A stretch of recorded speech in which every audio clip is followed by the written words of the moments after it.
Bonjour à tous, bienvenue pour ce nouveau bulletin d'idées pour l'histoire, ce bulletin numéro 28. Je vous remercie comme d'habitude de votre fidélité pour vos commentaires, les pouces en l'air et le soutien financier via les dons suite à la dernière vidéo sur l'offensive Broussilov.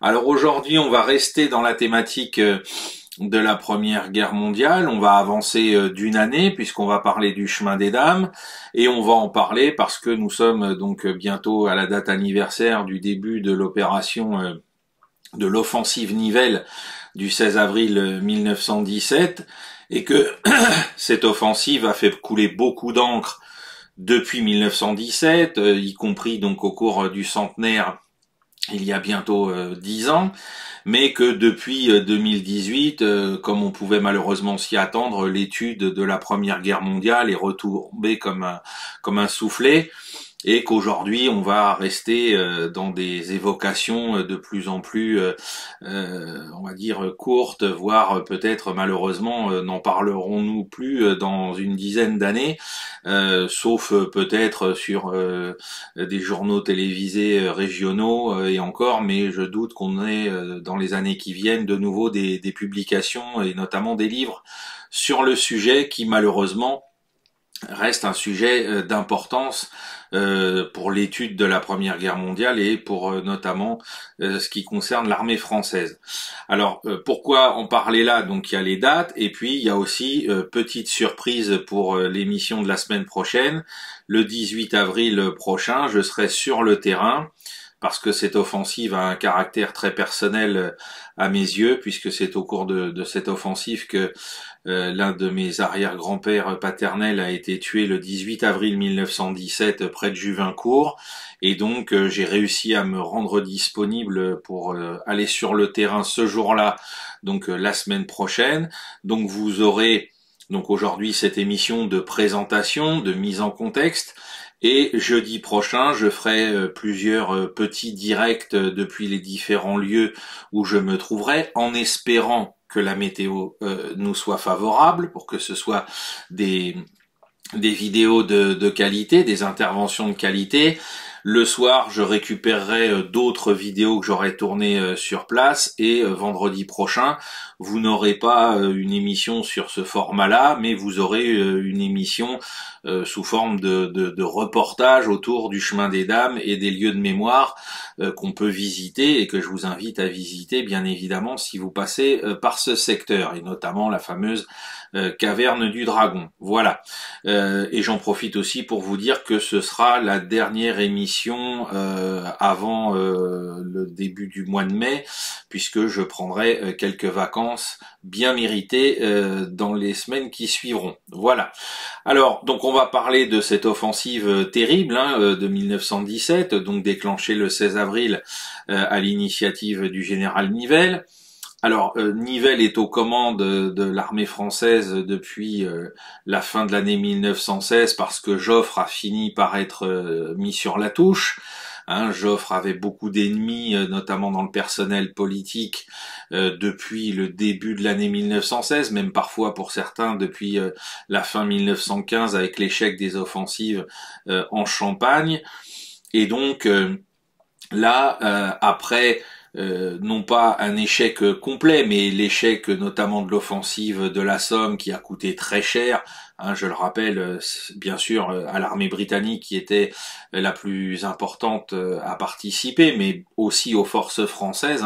En moins de 6 mois, les Français ont perdu 200 000 pertes, dont 60 000 tués, qui sont passés aujourd'hui presque pour perte et profit dans l'historiographie française, je le rappelle, au détriment de ce qui se passait à Verdun.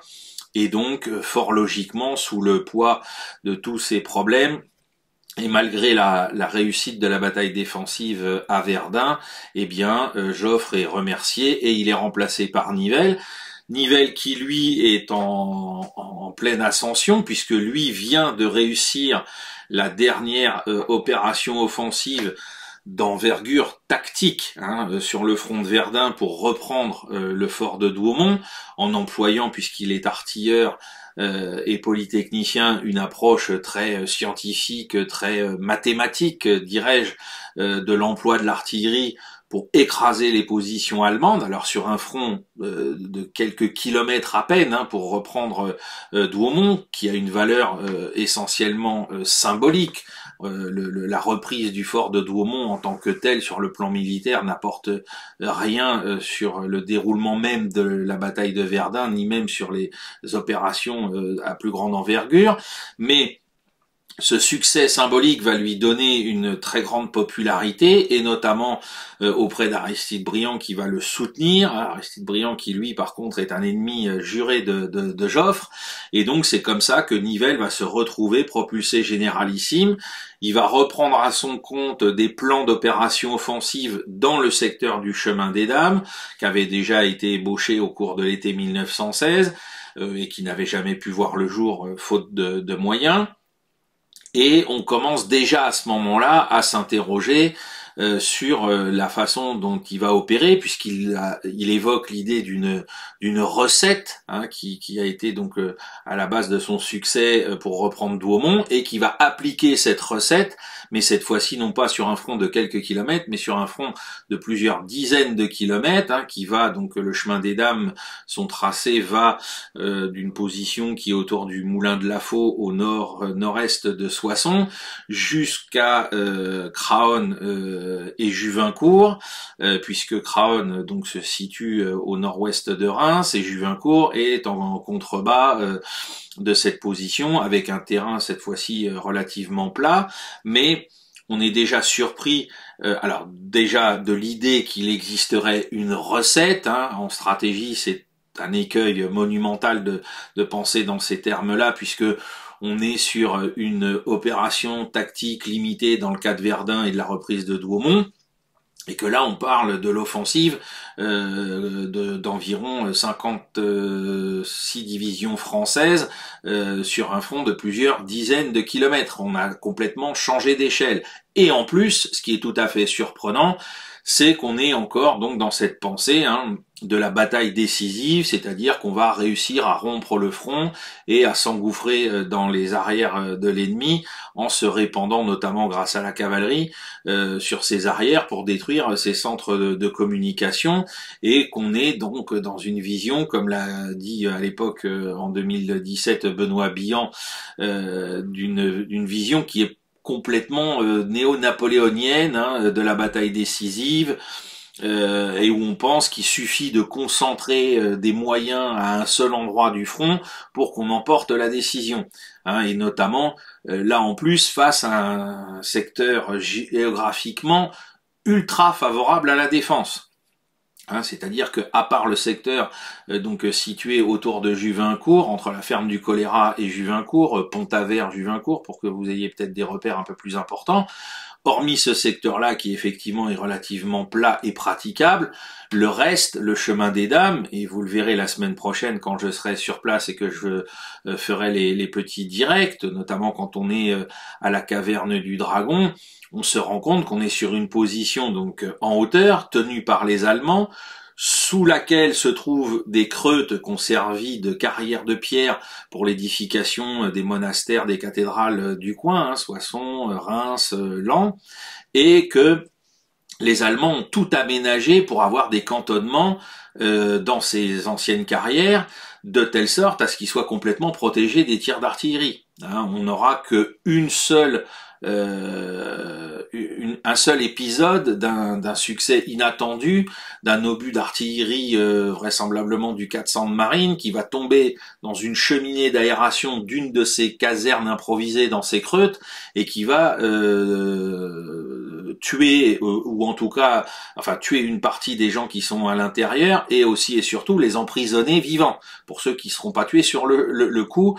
Et on retrouvera l'entrée de ce casernement souterrain allemand de mémoire au milieu des années 90, avec environ 600 corps à l'intérieur qui dormaient là depuis plus de 80 ans à l'époque. Donc c'est la seule fois où il y aura un succès limité du bombardement d'artillerie, parce que ces creutes se trouvent en moyenne avec 10, 15, voire 20 mètres de terre au-dessus d'elles, ce qui est tout à fait imperçable, y compris par les obus les plus lourds. Donc on a du mal à comprendre, d'une part, l'idée d'employer le bilan tactique de l'opération limitée à Douaumont pour le calquer sur une opération de très grande envergure sur un front très important contre un des meilleurs secteurs défensifs du front occidental pour l'armée allemande. Ça paraît encore plus fou. Alors pour essayer d'emporter la décision et faire faire avaliser son plan par le pouvoir politique, Nivelle n'hésite pas à tordre le bras du général Estienne, le père des chars français, pour engager dans cette offensive dans le secteur entre Pont-Aven et Juvincourt nos premières unités de chars Schneider notamment, et Estienne, qui a vu ce qui s'est passé en septembre 1916 au niveau de la Somme, où les Britanniques ont engagé une cinquantaine de chars à des fins tactiques très très limitées, puisque sur les 50 chars qui ont commencé l'assaut, il y en a que une vingtaine qui ont véritablement pu participer activement à l'assaut avant d'être contraints de faire demi-tour et d'emporter peut-être quelques tranchées, quelques blocos allemands. Et donc Estienne, lui, voit d'un très mauvais œil l'idée d'employer prématurément les blindés français dans ce secteur, même si donc il est beaucoup plus plat. Il y a que la vallée de la Miette qui le coupe en deux. On verra ça sur place la semaine prochaine. Mais en plus de ça, vu que l'offensive doit démarrer en avril, la météo n'est pas forcément au beau fixe, et c'est d'ailleurs ce qui va se passer, le 16 avril, on aura de la pluie et de la neige fondue, et donc vous imaginez que pour ces chars qui roulent à 6, 7 ou 8 km/h dans les meilleures conditions, ça va être véritablement infernal que de pouvoir maintenir un rythme de progression constant et correct sous le feu de l'artillerie allemande. Donc Estienne, il est absolument contre cette idée, mais vu le soutien politique dont bénéficie Nivelle, eh bien, il va être obligé de se plier à la volonté du commandant en chef. Donc, pour compenser en plus les problèmes éventuels de supériorité numérique face aux défenseurs, il va obtenir des Britanniques que ceux-ci organisent une offensive limitée, une opération offensive limitée dans le secteur d'Arras-Vimy avec les Canadiens, une semaine auparavant, le 9 avril, on l'a commémoré à la carrière Wellington et à Vimy mardi dernier, pour fixer les réserves allemandes et les tromper sur le lieu où l'effort principal des Alliés va se porter. Donc on est dans une idée qui intellectuellement se tient, mais puisqu'on va déclencher une préparation d'artillerie à partir du 12 avril dans le secteur du chemin des Dames, et alors une préparation d'artillerie gigantesque, même si elle est sous-dimensionnée par rapport aux besoins, les Allemands vont tout de suite comprendre que ce qui s'est passé dans le secteur d'Arras-Vimy n'est effectivement qu'une offensive limitée. Et donc ils vont pas tomber dans le panneau en transférant des réserves colossales vers le front d'Arras, et ils vont rester sur leur position, d'autant plus que, je le rappelle, je le disais déjà, quand on sera à la caverne du Dragon, vous verrez, les positions allemandes surplombent littéralement les positions françaises. Donc la concentration de tous les moyens en hommes, en matériel, en dépôts, etc., malgré les mesures de camouflage qui sont prises, bien évidemment, n'échappe pas à l'observation des Allemands, avant même que la préparation d'artillerie ne puisse commencer. Donc le 16 avril au matin, avec donc cette météo défavorable, les Allemands savent ce qui les attend. Il y a pas de problème. Ils sont tout à fait conscients, après les 4 jours de bombardement qu'ils viennent de subir, bien à l'abri dans les creutes, sauf donc l'épisode que j'ai rappelé tout à l'heure. Ils ont absolument aucune surprise le 16 avril au matin. Et donc la préparation d'artillerie va tirer 6,5 millions d'obus, sauf que malgré le côté énorme de ce chiffre par rapport à la taille du front d'attaque, eh bien c'est insuffisant. Et c'est tellement insuffisant que dans certains secteurs, ça ne va même pas détruire les réseaux de barbelés allemands. Ce qui fait que les soldats français qui doivent attaquer donc en montée, avec leur matériel sur les épaules, avec donc un terrain qui est boueux, la pluie, une grande partie des défenses allemandes de première ligne et les lignes mitrailleuses qui sont intactes, vont en plus se retrouver bloquées par endroits dans les réseaux de barbelés allemands. C'est absolument hallucinant que au printemps 1917, on en soit encore réduit à constater des choses qu'on pensait, dirons-nous, d'un autre temps, de 1915 ou de début 1916. Donc là, c'est vraiment une catastrophe et c'est une très très mauvaise surprise. Bien sûr, le terrain est en plus labouré par les obus qui sont tombés pendant la préparation d'artillerie, ce qui gêne encore plus la progression des poilus sur le terrain. Alors moi en plus, j'ai fait l'expérience, si la semaine prochaine il fait une météo favorable, je vous ferai une vidéo depuis ce secteur pour me rendre compte de ce que ça représentait pour nos anciens. J'ai gravi la colline, la crête, qui part du village, des ruines du village de Craonne jusqu'au bout de l'éperon du plateau de Californie, où se trouve encore aujourd'hui une cloche blindée en béton armé de mitrailleuses allemandes. Et donc aujourd'hui, bien sûr, tout ça est boisé. À l'époque, donc c'est lunaire, c'est boueux, c'est sous les conditions météo que je viens de rappeler. Mais déjà, pour quelqu'un, j'ai fait ça il y a une dizaine d'années. J'étais dans le meilleur de ma forme sportive à l'époque. Je peux vous dire, et il faisait beau. Je peux vous dire que c'était déjà pas facile de porter simplement mon propre poids jusque là-haut. Alors j'ai tout de suite compris dans l'expérience que je menais que pour des combattants qui avaient jusqu'à des fois 30 kilos sur le dos, leurs fusils, les Allemands qui leur tiraient dessus, un terrain complètement boueux, labouré par les obus, c'était de la folie, c'était du suicide que de tenter ce genre d'assaut. Et pourtant, on a envoyé nos hommes à la mort pour ça.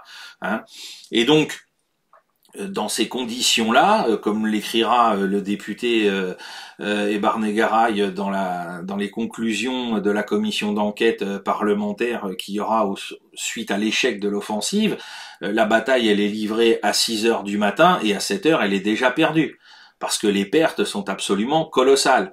Nivelle en plus de ça avait précisé par précaution pour amadouer, je pense, le personnel politique, que si son offensive ne réussissait pas, eh bien, au bout de 48 heures, il suspendrait les attaques, et le 18 avril au soir, eh bien, il décide de poursuivre malgré tout, malgré l'échec, et ça va durer comme ça jusqu'au 21 avril. Le 21 avril, là, on va quand même finir par avoir une suspension de l'offensive générale, on va dire là c'est trop. Je rappelle donc que le 16, l'attaque des chars a bien lieu entre la ferme du Choléra et Juvincourt, et qu'elle va aboutir à la destruction de plusieurs chars français. Sur les 150 et quelques qui sont engagés, il y en a plus de la moitié qui sont mis hors de combat, il y en a qui tombent en panne mécanique, parce que bien évidemment tout ça est au stade du balbutiement technique. Donc on a encore des fragilités sur les moteurs notamment. On va perdre le commandant Bossu qui courageusement tente de guider ses hommes au milieu des défenses allemandes après avoir franchi les 2 premières lignes défensives avec succès. Il est coupé par les tirs d'artillerie du soutien de l'infanterie française. Et puis surtout, on a les canons de 77 allemands qui sont installés autour de Juvincourt, qui tirent, non pas avec des tirs courbes indirects, mais qui tirent à tir tendu sur les chars, et qui, par rapport au blindage des chars de l'époque, qui ne font que quelques millimètres de tôle de mauvaise qualité, sont pénétrés sans difficulté, même si ce sont des obus explosifs, et qui, on voit les images, les chars sont complètement éventrés et détruits. Donc c'est une catastrophe aussi pour l'engagement de ces unités-là pour la première fois, comme l'avait prédit très intelligemment le général Estienne à l'époque, en amont de l'offensive. Alors, entre le 16 et le 25 avril, on aboutit à un bilan humain mais catastrophique, c'est-à-dire qu'on a plus de 104 000 blessés côté français, plus de 30 000 morts et disparus, dont mon cher arrière-grand-père. Hein, la seule chose qui reste de lui, c'est ses plaques, hein, qui sont toujours en ma possession, hein, puisque elles ont été enlevées, les deux ont été enlevées par un de ses camarades au moment de sa mort. Et donc il n'est rien resté sur son cadavre pour l'identifier. Et aujourd'hui encore, il est toujours considéré comme étant porté disparu, comme d'autres d'ailleurs. Et donc on est dans un bilan qui est absolument catastrophique. Alors ce bilan catastrophique ne l'est pas tant par rapport au bilan des offensives de la même période, parce que il est vrai, alors il est supérieur, il fait partie de la tranche haute, mais il reste néanmoins dans ce que subissaient les différentes armées qui passaient à l'offensive à l'époque. Hein, alors, vu la qualité du terrain, vu la qualité des défenses allemandes, c'est pareil. Hein, contrairement à l'offensive Brusilov, l'artillerie allemande était installée à contrepente du chemin des Dames dans la vallée de l'Ailette. Elle avait été absolument pas entamée ou très peu par les tirs de préparation français.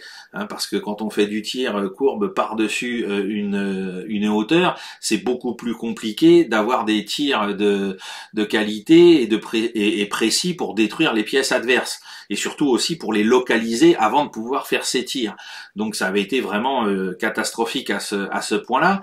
Mais ce qui va provoquer l'effondrement du moral de l'armée française au-delà des pertes, c'est l'espoir qu'avaient les combattants eux-mêmes. Hein, je parle pas de Nivelle et des officiers généraux, mais les combattants français étaient persuadés, vu la quantité de matériel, d'hommes, les chars qu'on présentait comme des armes miracles qui allaient changer le cours de la guerre, eh bien les soldats français, à travers le courrier qu'ils échangeaient dans les jours qui précèdent l'offensive, et même les courriers que certains écrivaient le matin avant de partir à l'assaut, comme une espèce de testament potentiel s'il leur arrivait quelque chose, ces courriers sont unanimes pour montrer que les soldats y croyaient. Ils étaient persuadés qu'ils allaient franchir les lignes allemandes qui avaient été détruites par l'artillerie et qu'ils allaient pouvoir s'emparer du chemin des Dames finalement sans avoir à combattre, hein, selon le principe édicté par Pétain, notamment au moment de Verdun, à savoir l'artillerie conquiert et l'infanterie et les chars occupent le terrain, parce qu'à Douaumont, c'était à peu près comme ça que ça s'était joué. Il y avait eu très peu de pertes du côté français.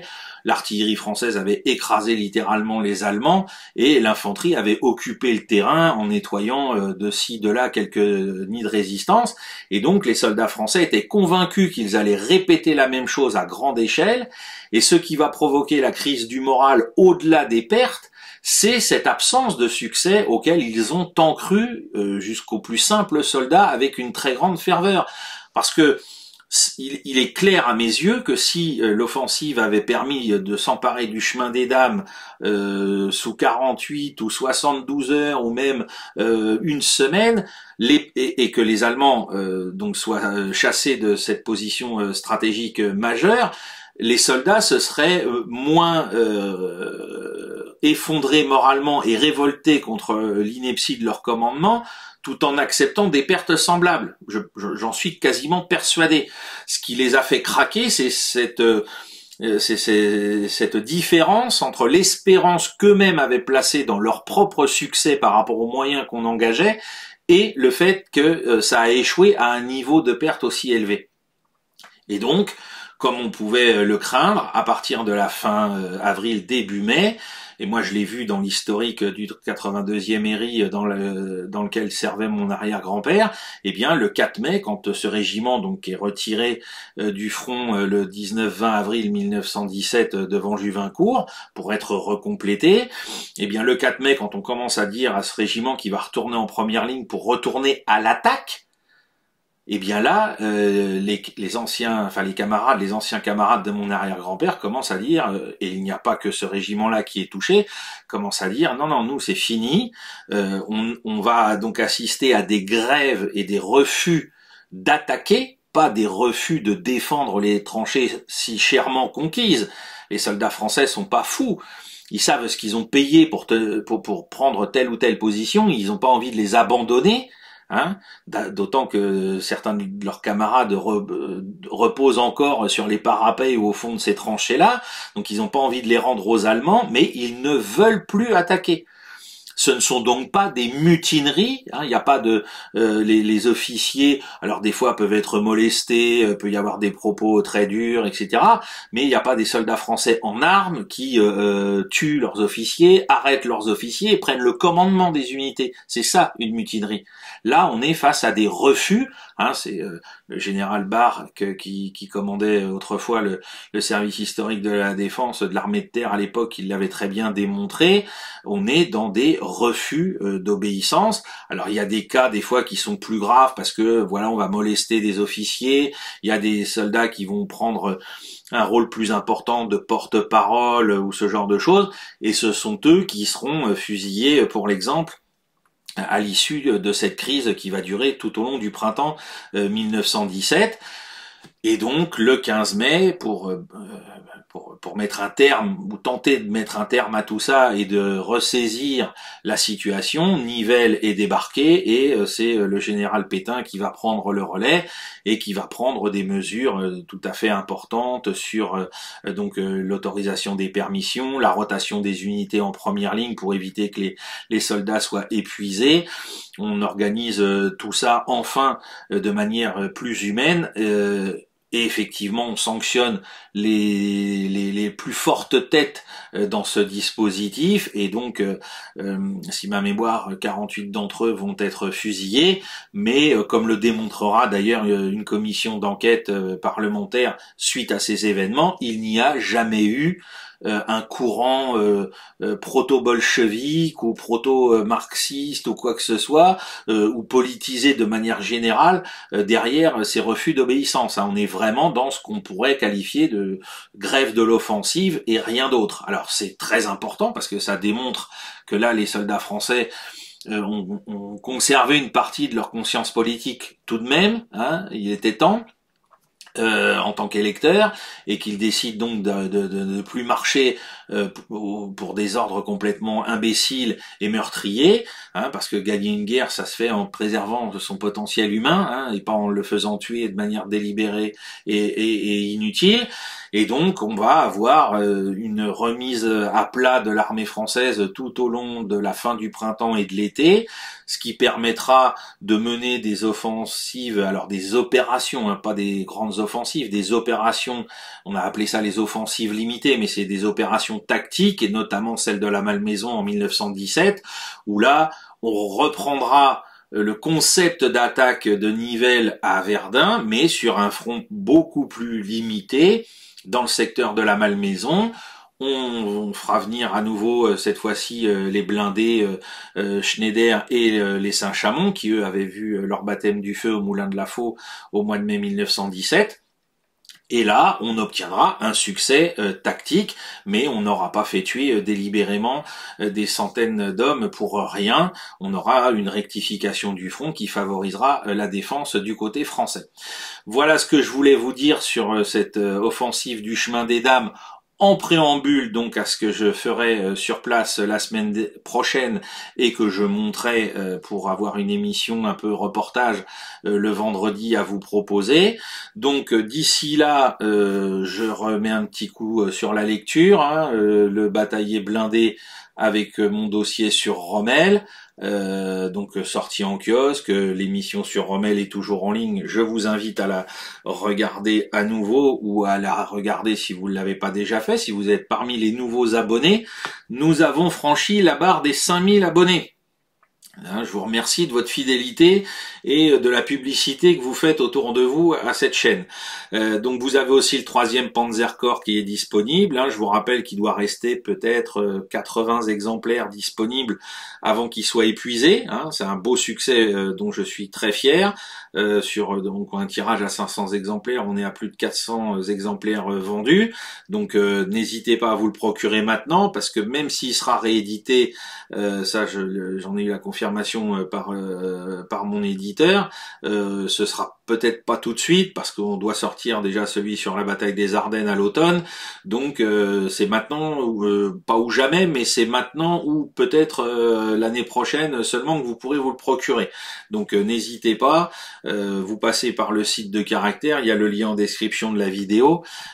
Faut pas hésiter, c'est le bon moment. Alors en parallèle à tout ça, vous allez voir ça s'afficher sur l'écran en post-prod. Vous avez le dictionnaire d'histoire militaire de la France du colonel Porte qui est disponible chez mon autre éditeur L'Émédite, que je salue, Georges Gervais, mes salutations amicales. N'hésitez pas, Georges, à m'envoyer la version du livre pour que je puisse le représenter à l'écran la semaine prochaine.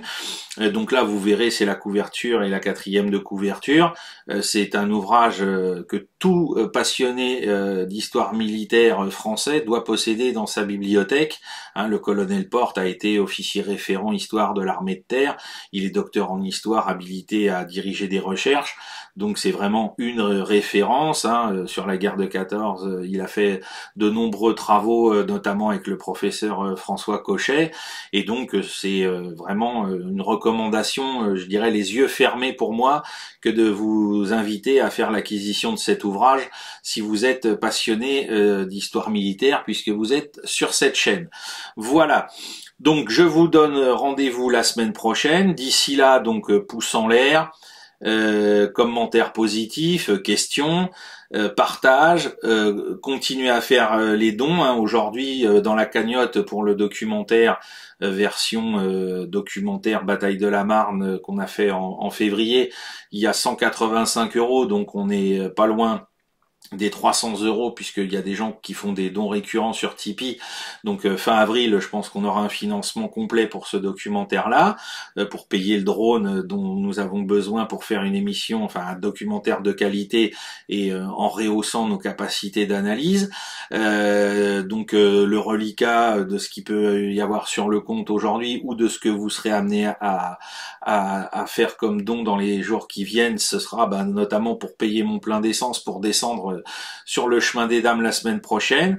Donc la semaine prochaine, tout au long de la journée de jeudi, je pense à partir de 10h30 du matin, soyez à l'écoute parce que vous allez avoir des petits shorts ou des vidéos de 4-5 minutes où je serai sur les différents sites de mémoire si la météo est favorable, pour vous donner des petites informations plus précises sur tel ou tel aspect de cette terrible offensive du chemin des dames.